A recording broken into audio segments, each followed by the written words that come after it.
It's time for The Real Messiah with your host, Messianic Jewish author and scholar, Dr. Michael Brown.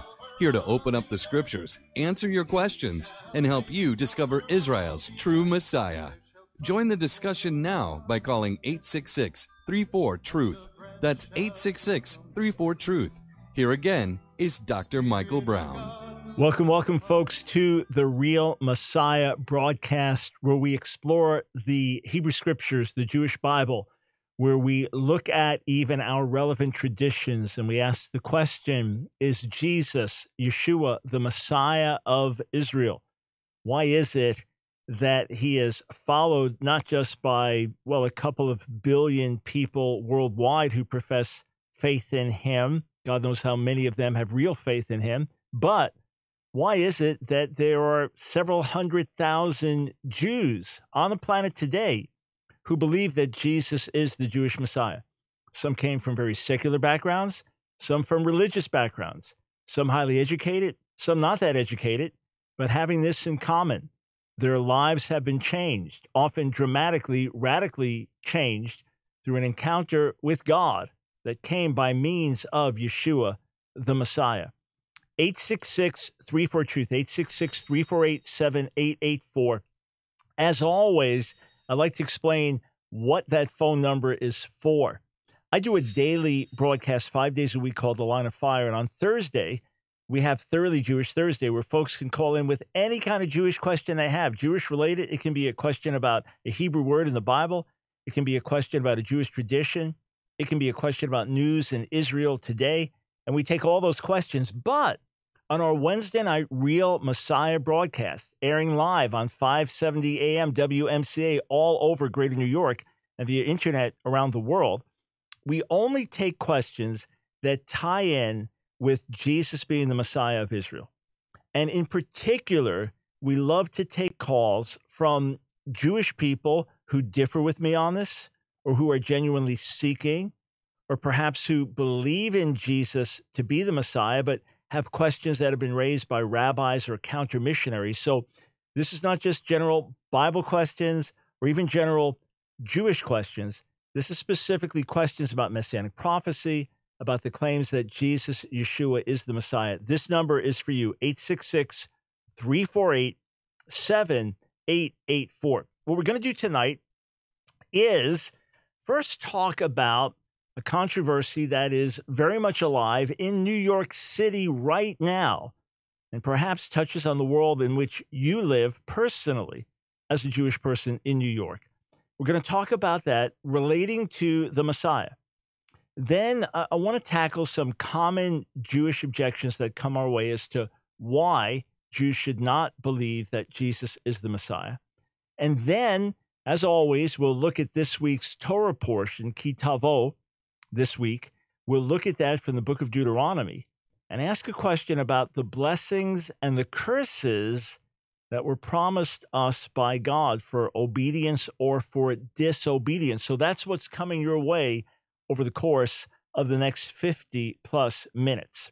Okay, when I was leaving Israel on my last trip there in May, at the airport a little bit early, and there's always a stand there with Lubavitcher, Hasidic Jew, ultra-Orthodox Jew, asking if you'd like to put tefillin on. This is the phylacteries, the prayer boxes, the Jewish interpretation of what God spoke in Deuteronomy 6 and elsewhere to bind these as a sign around your hand and your head, your heart. So sometimes if I have the opportunity, I've done that. And said, sure, glad to do that and to pray. Now, this was an outreach effort of the last leader of this movement, known as the Lubavitcher Rebbe, who died in 1994 at the age of 92. And as one of his biographers said, Chaim Miller, he turned Judaism outward. He involved Jews much more in outreach. So if you live in New York for decades, I remember when my dad came home telling me about it when I was a teenager and saying they've got these mitzvah tanks, these mitzvah mobiles. And so you'll have these religious Jews, these bearded men standing on the street, and you go walking up to them. This is for the men. And they say, Mister, are you Jewish? Mister, are you Jewish? If they say yes, have you put on tefillin today? No, well, did you do it? You just pop in there and take 2 seconds to do it. You say, well, what's the use of it? Well, they believe that within every Jew there's a spark, a spiritual spark, and that if you'll keep one of the commandments, then it will ignite something. And for Jewish women, get them to light Sabbath candles. So some of you have been exposed to it. You live in New York, you've been around this, you've been exposed to it. And you'll see to this day these trucks, and they've got a big picture of the Rebbe, their leader, who died, as I said, in 94. And you'll see a proclamation, if you know Hebrew and know what's being said, proclaiming him as the Messiah. So when I was in Israel, I went over and said, sure, yeah, glad to pray, and just another way of me joining myself with our people and praying for our people and praying for my own life as a Jew before God. But there it was, right there, the Lubavitch representative at the airport made clear from the literature that was there that he believed that his leader, Lubavitcher Rebbe, deceased in 94, is the Messiah. Yeah. Now, in January, I was in Brooklyn, and we were doing some filming, just some of my life history, and when I had first interacted with Lubavitcher Hasidim in 1973, and these very kind rabbis spent a few hours with me. They weren't nasty. They weren't trying to intimidate me. And we had some great conversation for several hours. They did challenge me about not knowing Hebrew, which was a fair challenge. And we interacted. And so we were talking about some of my history going back there. And a young man came up to me and said, do you want to put tefillin on? I said, sure, of course. I said, just give me a minute to finish some filming, but glad to. So he said, we'll go into the synagogue here. We'll go into the shul. So this is the headquarters, 770 Eastern Parkway, Crown Heights, Brooklyn. This is the headquarters. Those of you that live around there, you know what I'm speaking of. This is the headquarters of this world movement, which is the fastest growing Jewish movement in the world. Now, I don't know, comparing Lubavitcher Hasidim with Jewish believers in Jesus, how those numbers work out, and which is growing more rapidly in that respect. But in terms of schools, in terms of organizations, in terms of outreach posts, it's been the fastest growing thing in Judaism. So in any case, when I went in to pray there in the synagogue, there you have on the wall what's called the Yehi prayer. Yehi is, may he live. And it is a prayer about the Lubavitcher Rebbe, proclaiming him as Messiah. Long live King Messiah, in short. And the guy that was standing next to me, as I began to talk to him, he showed me on his yarmulke, and there was the prayer on his yarmulke. Now, there is still division in this movement about the Rebbe being the Messiah. And the most vocal main leaders of the movement do not publicly say that they believe he's the Messiah. And they believe it's detrimental and negative to say it. And they will freely speak about his death. There's another group among them who obviously control the headquarters there in terms of that synagogue, because they have their signs up inside and outside proclaiming him as Messiah. And when you go into Israel, you'll see, just leaving the airport in different places, big. So there's the picture, and he's being proclaimed as Messiah there in Hebrew. So this movement has a lot of influence, even though it's rejected by the mainstream, at least outwardly, okay? But they will say, well, he never really died. That was just a test for our eyes. He's being concealed. If you went to the grave and it was exhumed, the casket was taken out, you'd find he's not there. And they'll talk about his presence. They'll put his chair out in certain places. Some will pray towards his chair, even pray towards him, even proclaim him as the essence of God. That's the most extreme among them. And they will say either that he's risen, some will say he will rise, and then the others may privately believe, well, they all believe he was the best candidate for the Messiah in the last generation. And some may privately believe that when Messiah is revealed, it's going to be him somehow, but they won't say it publicly, feeling it damages their cause, or they simply don't believe it. But here's why I bring this up. It's really, really fascinating.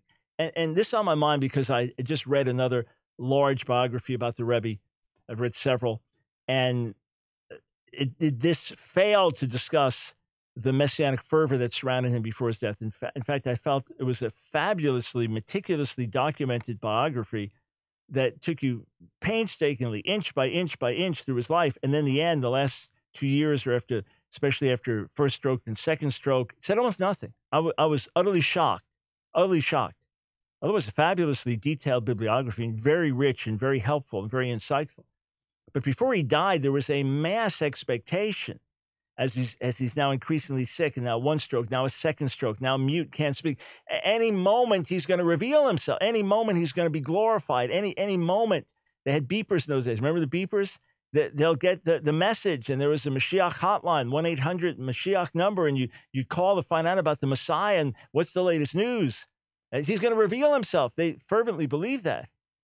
And then when news came that he died in June of 1994, then there were men that were dancing in the streets because they knew he was going to rise.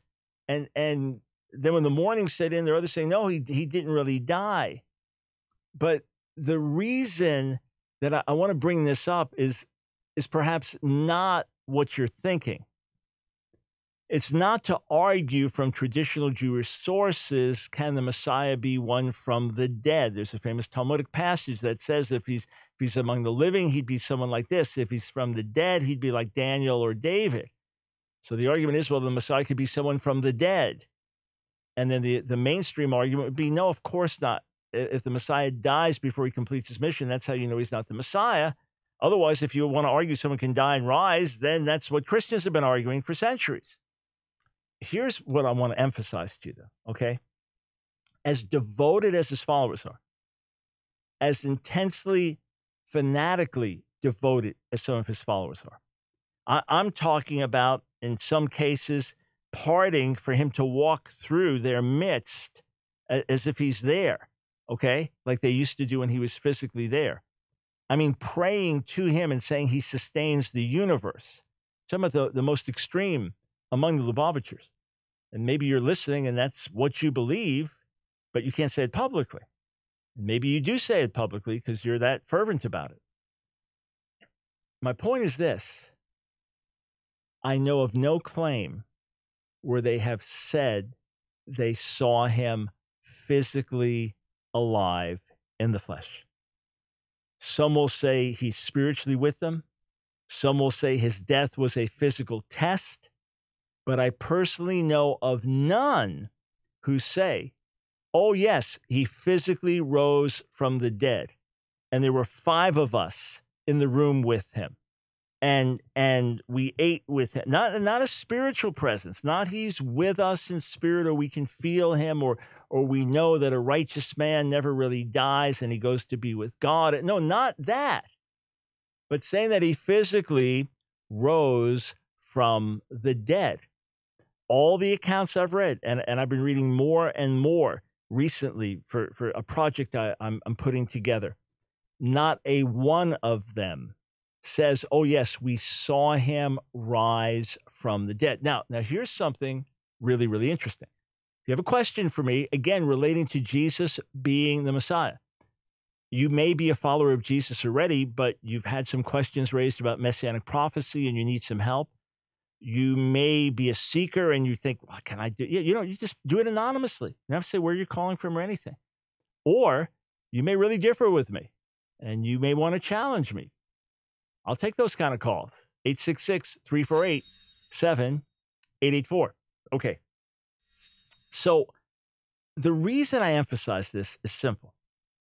You can study different groups. You can study instances with individuals who've lost loved ones, groups where their leader died suddenly or died tragically, or where they just couldn't believe the leader was going to die and the leader died. And what you will not find, you can go through scientific literature, you can go through psychological literature, you can go through the relevant histories. What you will not find is people attesting that the person physically rose from the dead. Now, you'd think that when you lose a loved one, you're so heartbroken, and maybe you were sure they're not going to die. They were like the champion or the hero, or they were invincible.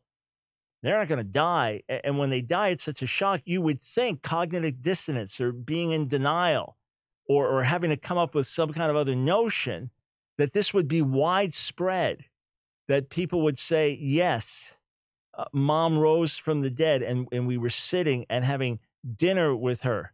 You think that this, as opposed to, I know she's there, or I saw her spirit. Did you physically see it? No, not like a physical thing you could touch, but I knew she was there. I'm not talking about that.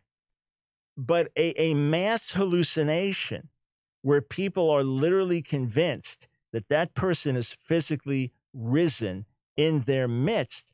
You do not have that in the history of religion. You do not have that in the history of just psychological reports about people with devastating loss. I read some very interesting studies by a brilliant scholar who looked at that and then said how different it is with Jesus, where you have people who are skeptical about the accounts, who had lost all hope, who were just thinking, wow, were we deceived or what? We thought this guy was really the Messiah and he failed and died. Yikes, we were wrong. Downcast. And then reports come, some of the women saw him risen. And then, what? Could it be? Oh, I don't know. Could it be? I don't know what to make of it. I don't think so. And then he appeared to one, then to another, then to another, then to several at the same time. Then, and he kept appearing and spending time with them physically. Go ahead, touch me. Come on, let's sit down and have some fish together. I'm cooking them for you. I'm talking about corporeal, bodily, risen from the dead. Over a period of 40 days, ultimately appearing to 500 at once. That did not happen with anyone else. And it is so striking to me with the fervent, passionate beliefs of the Lubavitchers, some of the most devoted Jews on the planet. And some I've gotten to know are terrific people, caring people, loving people, willing to make any sacrifice that they believe will please God and help the Jewish people. And yet they do not say that the Rebbe physically rose from the dead and they are eyewitnesses to it. Why? Because he didn't. Now you might say, well, this whole report about Jesus rising from the dead, even if he did, maybe it's a test. And we've talked about this before. So again, it would mean that God himself is behind the greatest deception of all time. And God himself is supernaturally backing someone he doesn't want his people to follow, not only in this life, but after death and then continuing to this day. Just want you to chew on that. I just want you to chew on that. And if you are a follower of the Rebbe and you believe, meaning the Lubavitcher Rebbe, I know there are other Rebbes for other Hasidic groups, but and you have always believed this, but now some questions are rising in you. Maybe God's been preparing your heart to help you to know that there is a real Messiah who is revealed and now hidden and will one day be revealed to the whole world again. Hidden in that he's not physically here with us after 40 days appearing in the flesh. He then ascended to heaven in the presence of hundreds of witnesses who saw it and continues to perform miracles as you cry out to God in his merit, in his name to this day. But maybe it's time for you to say, okay, I was expecting, there's 94, he died. I'm sure something was going to happen. And still all these years hasn't happened. I'm telling you, the right person it happened to. The Lubavitcher Rebbe may have been an incredible leader and obviously one of the outstanding figures of the 20th century. But in point of fact, he put out denials about him being the Messiah. Others will say, well, he didn't really mean it. He was just trying to be humble, or he said other things that were positive. Bottom line, he didn't rise from the dead, but Jesus, Yeshua, did. Don't downgrade that to something unimportant. It is of massive importance. 866-34-TRUTH. All right. Some objections that I tackle in volume 1 of my series, Answering Jewish Objections to Jesus. 5 volumes. Volume 1 deals with general objections and historical objections. So one of the objections is this. This whole Messianic Judaism, Hebrew Christianity thing is just one big deception. It's designed to lure unsuspecting Jews into Christianity. Half the people involved aren't even Jewish. Those that are Jewish were mostly Christian ministers who changed their names to sound more authentic. And Martin Rosen becomes Moish Rosen. This guy sounds like he's got a pretty normal name. Now he sounds like the most Jewish guy on the planet. And now he's wearing a kippah, he's wearing a yarmulke he wasn't before. And now instead of having a church service on a Sunday, they meet on a Saturday. and they add a little Hebrew prayer here and there. Come on, they're just Christians masquerading as Jews. The whole thing's one big deception. So here's something really interesting. One of the challenges we hear as Jewish followers of Jesus in the church, one of the challenges we hear is this: you're not Jewish. You're not living a Jewish lifestyle. You're worshiping on a Sunday. You don't celebrate the Sabbath. You don't keep the feasts, observe them. What are you doing? We can't take you seriously. So when we do recover Jewish roots, to say, Jesus didn't come to abolish the law, but to fulfill. Nowhere does the New Testament tell a Jew not to observe the Sabbath. Nowhere does the New Testament say that the Sabbath changed from Saturday to Sunday. It's not that Gentile Christians can't develop their own traditions and celebrate Sunday and have it as a day of celebrating the resurrection of the Messiah. Nothing says you can't do that. But what's interesting is that nowhere does it say that you have to do that, or that the Sabbath changed from the seventh day to the first day of the week. Nowhere does it say that. And we can see the early Jewish believers continue to live as Jews. So isn't it interesting that when many Jewish believers around the planet say, we're Jews, we prefer to worship on Saturday and set that apart as a Sabbath, holy to the Lord. And instead of a separate holiday called Easter, we'll celebrate Passover. And during that time, we celebrate the Exodus from Egypt and celebrate the death and resurrection of our Messiah who liberates us from all bondage. That's what we'll do. So we recover our Jewishness and live ways that would be similar to the way Paul and Peter and John, all Jewish followers of Jesus, the way they lived in the first century. And we get criticized for it. We get attacked for it. So first, we weren't Jewish enough. We weren't authentically Jewish. Now we seek to live lives that are more in harmony with biblical Jewish faith, not the later traditions of the rabbis, but biblical Jewish faith. We get criticized for it. Isn't that interesting? Now here's something else that's interesting. Maybe 30 plus years ago, 40 years ago, when more and more Jewish believers began to say, we're Jews and we need to reach our people first, and we need to do it in a way that is not so overtly and outwardly Christian, maybe initially it was superficial. Maybe some of it did just kind of mix a little Hebrew prayer here with a Christian ceremony here, and that certainly could be the case. And I'm sure in some congregations, it still is shallow in certain ways. However, the fact is, as one involved in the Messianic Jewish movement, as one who's spoken at many Messianic Jewish congregations, as one who knows Messianic Jewish leaders now for decades, as one who's spoken in Messianic congregations in Israel, and his friends who lead different Messianic congregations in different parts of the world, this is no show. This is no outward display. There are even discussions about, okay, how do we relate to Torah in light of the Holy Spirit, in light of the Messiah coming into the world? And how do we preserve Jewish identity without separating ourselves from other followers of Jesus who are not Jewish? These are important questions. And how can we stand with Israel today and show solidarity? I've got quite a few of my friends who made Aliyah, who moved to Israel, some for decades now.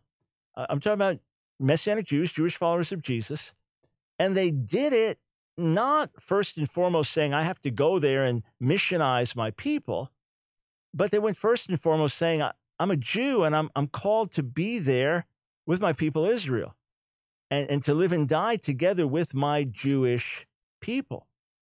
Now, look, if the whole Jewish community rejects us, so be it.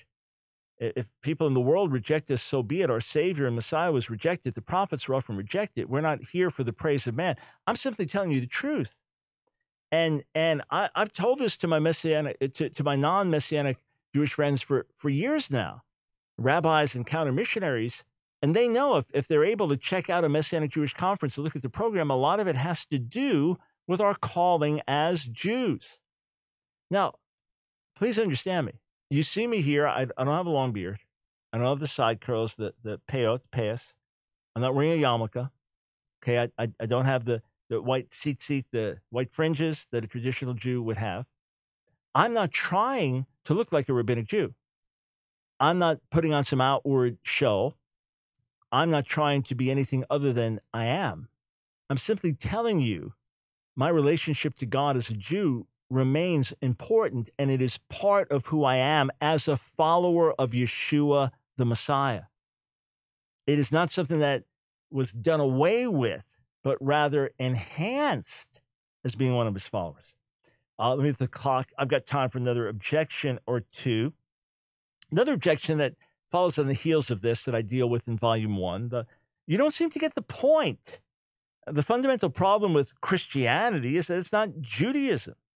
Therefore, all your so-called proofs from the Hebrew Scriptures are meaningless. They're simply your interpretation, not ours.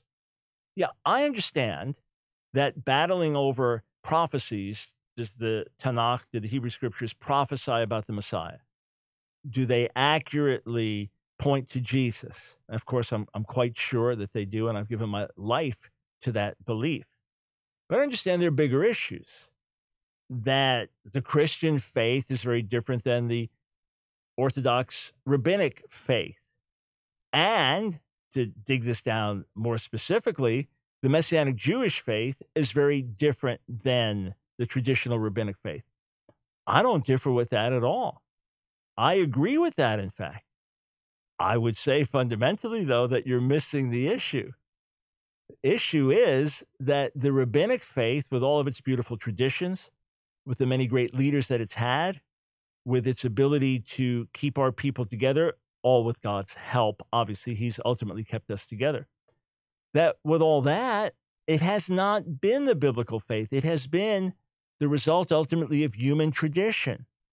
And that many of the things that you do as a traditional Jew and say, I learned it from my father, his father, going all the way back to Moses. No, we can trace back many of those traditions, say, well, this is when this one began. You know, there's a discussion now in the Catholic Church and the terrible scandals of sexual abuse. Well, one of the issues is Catholic priests have to be single, and that opens the door to different people serving in the priesthood. You may have a higher percentage of gay men. That's why I couldn't marry anyway, so I'm just going to be single and serve God, but they may not have adequately subdued some of their desires and passions, hence opening the door to more abuse. And what a tragedy for the victims, what a horrific tragedy for the victims. But the fact of the matter is that the Catholic Church did not always teach that priests had to be celibate, and it's contrary to the New Testament. It ought not to be done.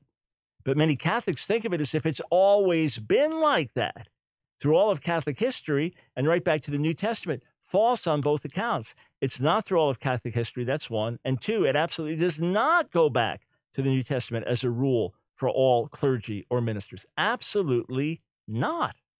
In fact, the New Testament teaches quite the opposite, and only some will be given the gift of celibacy. In the same way, certain things you're doing, like, for example, wearing a yarmulke, right? That may be sacred to you and precious. And I have Messianic Jewish friends that wear yarmulkes. And I've worn a yarmulke here and there. It's not a part of my life, all right? And again, I'm not trying to put on a false appearance to give you a different idea than who I really am. But if you know your history and tradition well, you know that yarmulke is a more recent development. It doesn't go back to Talmudic times. It doesn't go back to biblical times. But it's very sacred to you today. Many other traditions just like that. All right. Coming back with this week's Torah portion. Stay right there.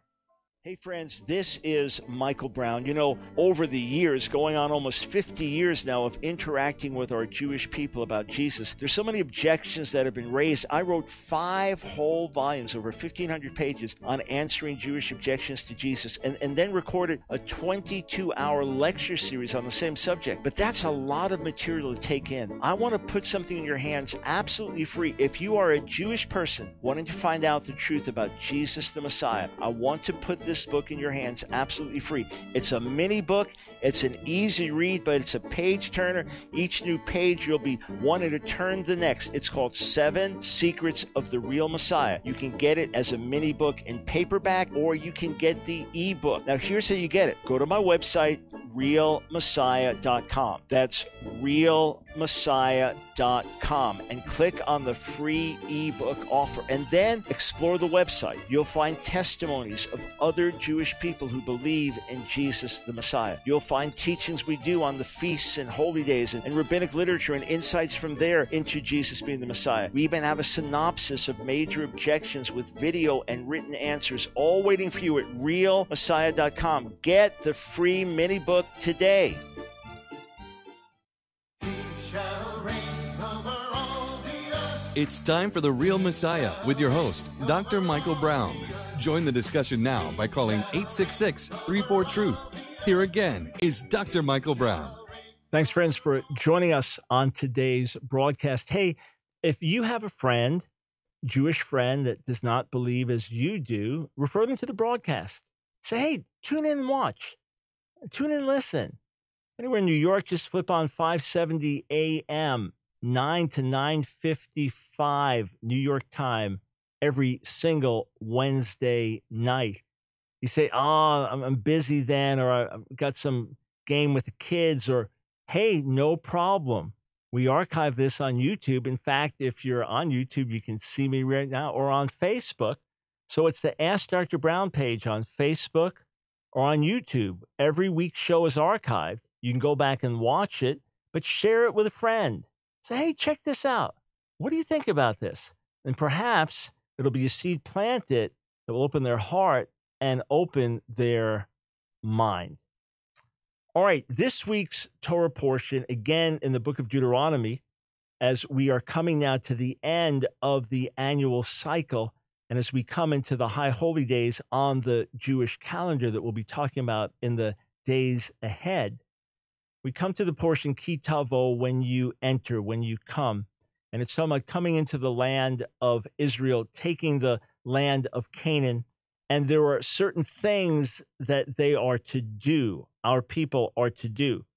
And within this Torah portion is a very significant section, Deuteronomy 27, that talks about pronouncing curses for disobedience, which then leads into Deuteronomy 28, a long chapter. And the first 14 verses of Deuteronomy 28 talk about you'll be blessed if you obey, you'll be blessed, blessed, blessed, blessed, blessed, blessed, blessed, if you do what's written here in the Torah. And then from 15 to the end of the chapter, which goes to almost 70 verses, one curse after another, devastating judgment, judgment, judgment, curse, curse, curse, if you disobey. I want to talk to you about that tonight and ask a question through our history in terms of reading through Deuteronomy 28, even though we've been supernaturally kept by God, even though God's grace has been with us and through the Jewish people, much good has come to the world. Even though we've had many exceptional individuals among us, when you read through our history, has it seemed more that we were under the blessings of Deuteronomy 28 or under the curses of Deuteronomy 28, which included exile and destruction? I was talking to a rabbi one day, and he said that a man that was studying in his yeshiva asked him this question. The man was what's called a Baal Tshuva.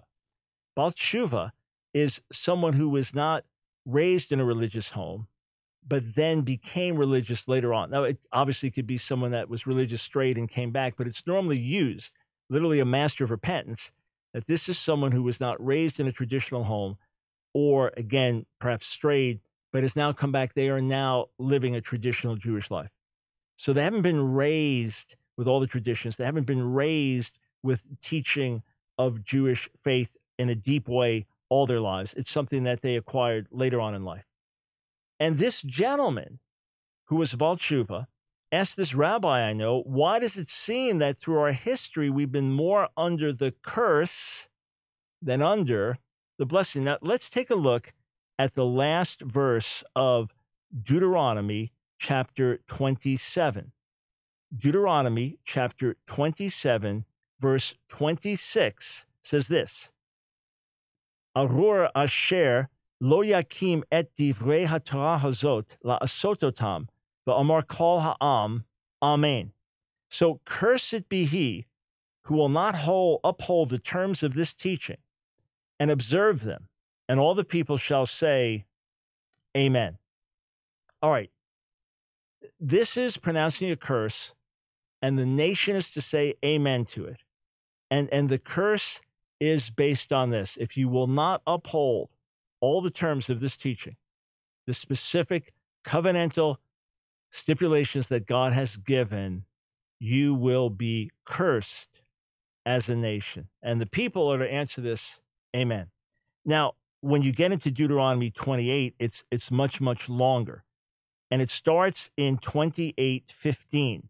Remember the first 14 verses promising blessing, and then starting in 15, beginning in Deuteronomy 28:15, V'haya im lo tishma b'kol Adonai Elohecha lishmor la'asot et kol mitzvotav v'chukotav asher anochi mitzavcha hayom, uva'u alecha kol klalot ha'ele v'hisigucha. So it's saying, if you do not obey the Lord your God, to observe faithfully all his commandments and laws, which I enjoin upon you this day, all these curses shall come upon you and take effect. And when you go down to the end of the chapter, and it's painful reading. If you've never read through Deuteronomy 28, and it's parallel to Leviticus 26, just not quite as long, read it when you can focus. Don't read it in the midst of other things, because it's devastating. It's painful. It's difficult. Deuteronomy chapter 28, verse 68 says this, V'heshivcha Adonai Mitzrayim ba'aniot b'derech asher amarti lecha lo tosif od lerota v'hitmakartem sham oyevecha la'avadim v'lishfachot ve'ein koneh. So the Lord will send you back to Egypt in galleys, in ships, by a route which I told you you should not see again. In other words, having been liberated from Egypt, you're never supposed to go back there again.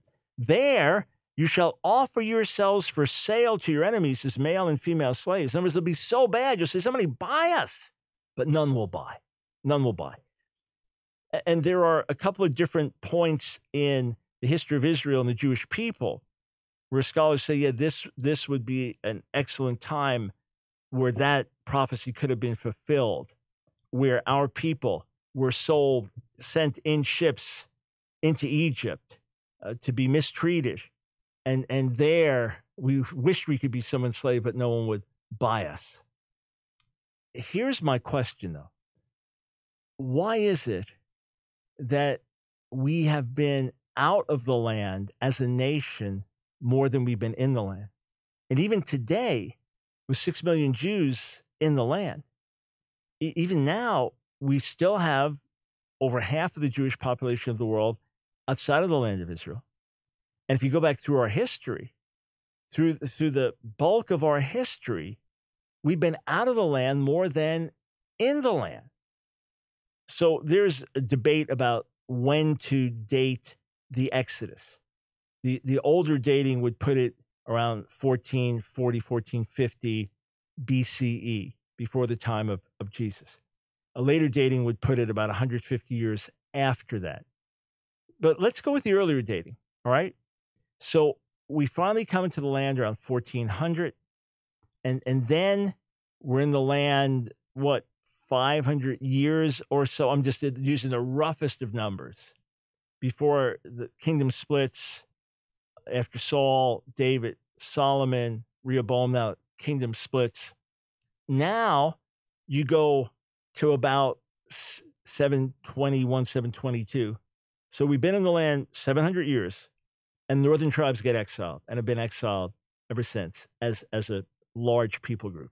Individuals, of course, join the rest of the Jewish people in the south, but as a large people group, exiled. All right? So that's 10 out of 12 tribes exiled and have been exiled ever since. And then southern tribes, 586, large exile to Babylon. Many come back, but many still stay in exile. And then we're subjected to the Persians, we're subjected to the Greeks, we're subjected to the Romans, and then largely exiled after the war in 70 AD or CE, Common Era, as traditional Jews would say, or Jews in general would say. And then even more after 135, the defeat, Second Jewish Revolt, this era. So now it's been 1,800 years. In other words, most of our history, we've been in exile. Most of our history, we've been in exile. And there are good sections of that history where larger percentages of our people were traditional Jews. I asked one Orthodox rabbi about this. I said, if you go back a few hundred years, 300, 400, 500, 600 years, 1,000 years, Jews around the world, do you believe the majority were religious? He said, yes, absolutely. you have Reform Judaism, which begins in the 1700s in Germany, and that kind of opens the door for more liberal expression of Judaism. And you did have secular Jews always through history. But in his view,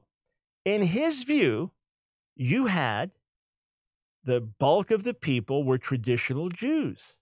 So here's my question. Aren't traditional Jews trying to observe the Torah?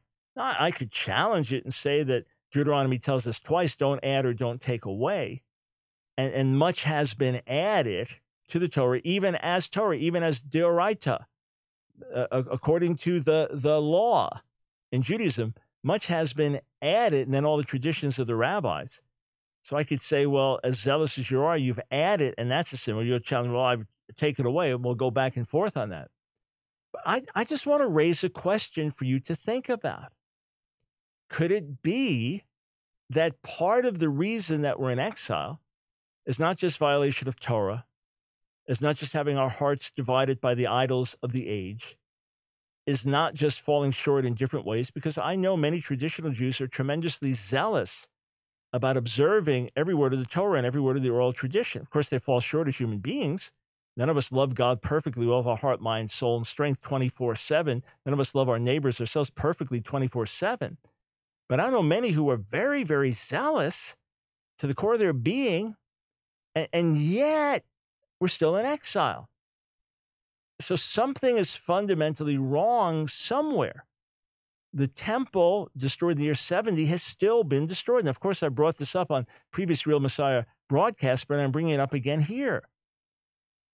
Could it be that one of the reasons we have remained in exile is because we have rejected our Messiah? One of the reasons that we've rejected our Messiah, and because of that have not been under the full blessing of God. We've been preserved by God. Their graces he's put in us as a people. Just like Samson could still work miracles with his supernatural strength, even when he was not living rightly before God because he had a covenant with his hair. We've had a covenant with God, and God has been faithful to keep his end of it and has blessed us in many exceptional ways that bless the whole world. And yet, we have fundamentally, if you'll read Deuteronomy 28 and look at Jewish history, we've been fundamentally under a curse more than under a blessing. The question is, why? And I would submit to you for your consideration, as I've submitted before, but we focus on it with this week's Torah portion, that a significant part of this is our failure to recognize Jesus, Yeshua, as our Messiah. And God has brought us back to the land, not because of our righteousness, as it says in Ezekiel 36, but because of his mercy and because he's jealous for his name. 866-348-7884 is the number to call with your specific question about Jesus being the Messiah. And with that, I want to go back to some other objections that we find in Volume 1 of Answering Jewish Objections to Jesus. By the way, I didn't create these. I didn't come up with these, okay? I'm responding to objections that have been asked for decades, questions I've been asked, objections that have been raised for decades. One is this: I won't betray my ancestors. I won't forsake the faith of my fathers. I won't do it. Okay. May I ask you a series of questions? Number one, what's more important to you? The faith of your fathers or obedience to God? You say, well, of course, obedience to God, but my fathers have been obedient. Oh, okay. I'm just asking a question. Which is more important? Being loyal to your ancestors or obeying God? We would all, if we're God-fearing people, all of us say obeying God. So if our ancestors are wrong, then what is the number one most important thing? That we obey God rather than follow our traditions. Would we agree on this? All right? So look, my family, my father was a conservative Jew, but he was more religious than his two brothers, and none of them were bar mitzvah. All right? So they were raised in basically a secular Jewish home. Now, either their father had left all tradition when he came to the States, or somewhere before that something happened, but I'm not sure if it's going back 3 generations, but for sure, I can see that there was an Orthodox Jew in my father's line. A man looked just like him. We never knew if it was my father's grandfather or great-grandfather, but he was a traditional Jew. You could see by the picture. Looked just like my dad, but a fully traditional Jew. So my point is that if I said, I'm not going to forsake the faith of my earthly father, well, my earthly father was only a conservative Jew, and his father was a secular Jew. So I'd have to jump back several generations then. Now let me go further, though. What if you're a Hasidic Jew?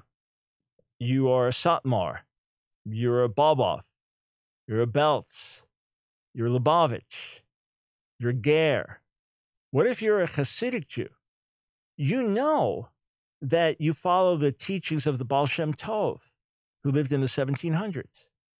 And you believe that when his teachings spread through the whole world, it'll bring kind of a revival to Judaism or touch the whole world. You believe something along those lines.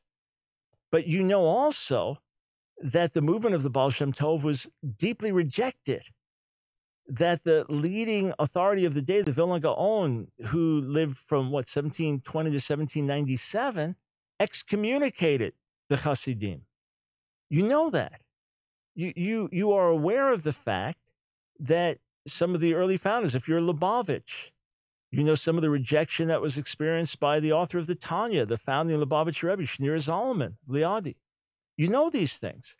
So there had to be a break somewhere to say, here, let's say that you are a follower today of the late Rabbi Eliezer Manshach in Israel, who died past 100 years old a few years back. He vociferously rejected the Lubavitcher Rebbe. He called him the madman in Brooklyn that drives the whole world crazy. All right? There's a saying attributed to him, I don't know if it's really his or not, that Judaism was the closest, Lubavitch was the closest religion to Judaism. In other words, he said this very religious Jewish group wasn't even really Jewish. Okay, now here's the point. Let's say you have a change of heart. Let's say you studied in his yeshiva. Let's say that your father was also one of his disciples, and that Rav Shach is representing the tradition called the Misnagdim, those who oppose the Hasidic Jews. So let's say that you come to the conclusion that Hasidic Judaism is true, or more particularly, Lubavitcher Judaism is true. You would have to make a break there. All right, but let's go back to the Bible. According to tradition, was Abraham's father, not an idol worshiper? And didn't Abraham open his eyes to the folly of idols? And doesn't it say in Joshua, the 24th chapter, that we were not to follow the gods our fathers followed? When I wrote my commentary on the book of Jeremiah, I found it very interesting. That many times when it referenced the fathers, it referenced them negatively because the fathers were sinning and doing the wrong thing. And you know, Jesus the Messiah, when he saw people that were going to follow him but weren't, they were kind of double-minded, he said, whoever loves father or mother more than me is not worthy of me. Whoever loves son or daughter more than me is not worthy of me. Some of you are living religious Jewish lives now, and you had to make a break with your family. And it's very upsetting to them.